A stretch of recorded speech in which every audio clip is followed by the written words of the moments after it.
Hi Virgo, welcome to your reading for the 13th of February. It's a weekly read, take what resonates, leave what doesn't. Very powerful reading. You've got four big hitters down here, so let's get straight to it. So energy across the bottom of the deck is the Four of Cups. This is a card of the Meh card. You know, the universe is saying, well, you've got these three things here, and there's even one here that the universe is providing directly, and it's even shining a beautiful white flower on there to draw your attention to it, and you're still a bit, yeah, whatever. So I think there's a bit of a kind of lull this week. I'd be really careful of that, Virgo. I think there's a lot going on here. There's a lot of thinky stuff going on, actually, and does resolve itself really quite nicely. So you've got present position and present expectation. Present position is the Hermit. This is a card of navel gazing, going away, and a card of introspection and just thinking about the situation. So, you know, I don't know. It could be anything. It could be, you know, your relationship at work, your relationship at home, your children, your money situation. It could be anything. The food you eat, your personal health. But it's just a time to kind of think inwardly. So, you know, go and find a quiet space, a darkened room, lie on a bed, shut the door, put some music on or whatever, and just think about your life at the moment, what's going on, or this particular situation. And the Hermit's great for that. Often people think tarot is some kind of fortune-telling tool, and it's not. It is literally a signpost in the mist. So you go, is that a tree or a person or a signpost? And you walk a bit closer and go, oh, it's a signpost. And then, is there anything on it? You get a bit closer and go, oh, there's a finger post on the top pointing south. Oh, it says London. Oh, it says 5 miles. You know, so the more you invest in tarot, the more it gives. But it's not a map. It is just, what is it? It's like a will-o'-the-wisp kind of thing. It's like a light in the forest, and you go, what's that over there? And you can choose to walk towards it or not. Now, you could walk towards it and fall into a hole, or you walk towards it and find a bag of gold. But you choose whether to walk towards it or not. That's what tarot is. I think it's a choice whether to do that.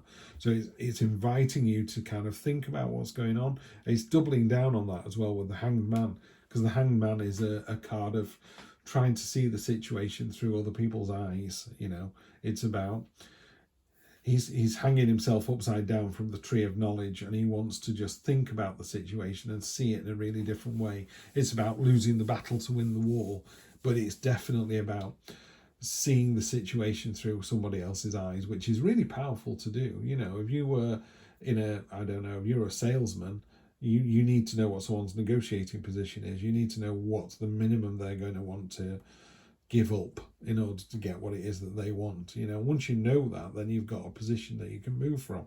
So these two cards are about finding that. And then the unexpected, the revelation from that really is what a great place you're in at the moment. This is a card of the entrepreneur card.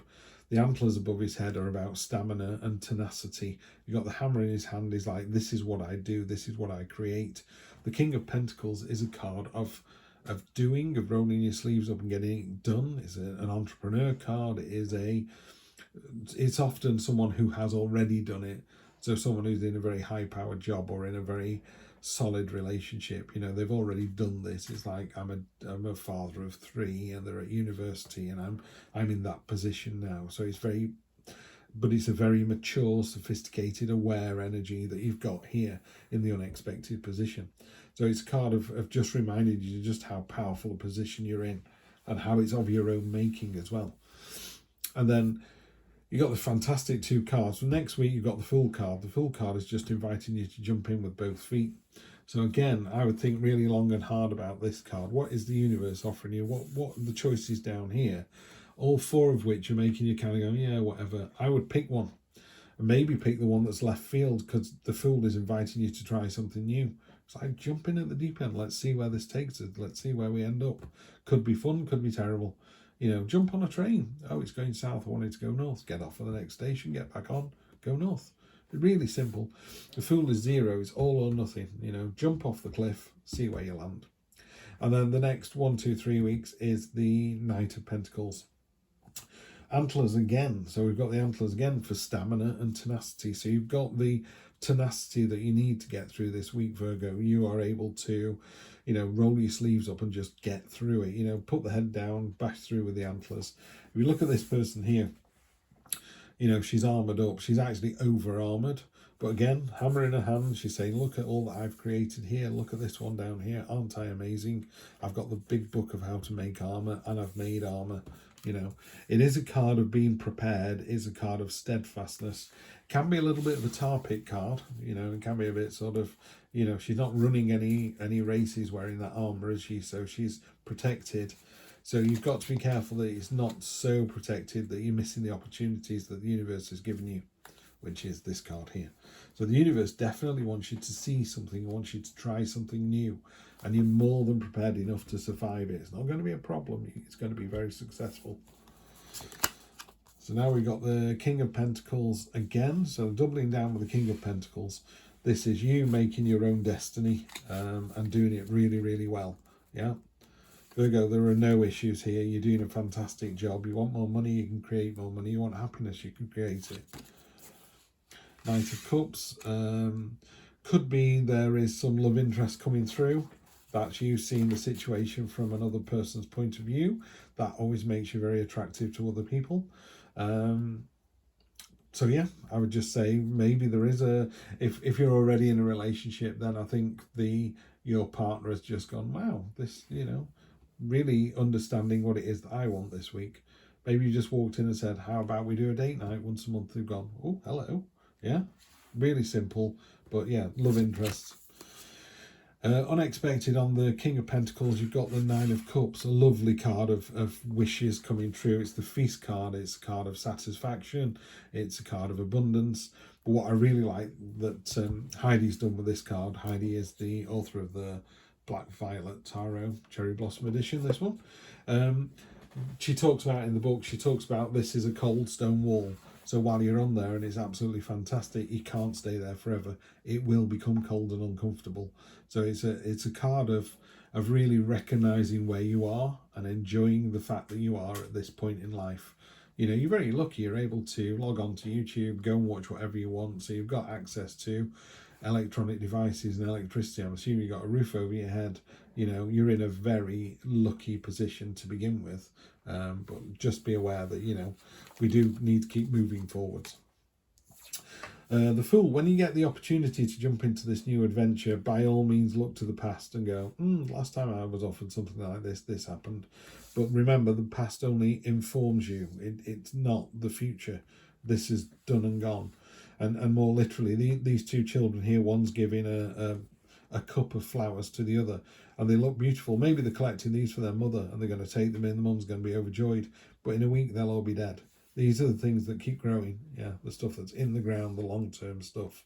So by all means, accept the gift, look into the past and go, yeah, that was good, but it's not the future. Seven of Wands. This, I mean, in this reading, I tend to see that, in this card, I tend to see that as victory.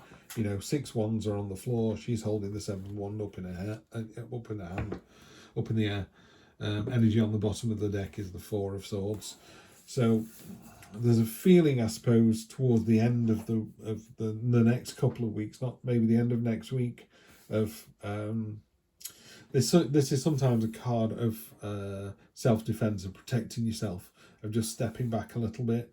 But I just see it as a victory. You know, the 7 of Wands, it's you on top of the hill.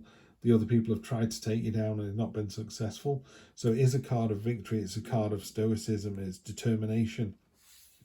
The downside of something like that is even a battle that you win can wear you out. So, you know, you could end up at the end of the next couple of weeks being a bit worn, battered and bruised, I would say, from what's been going on this week.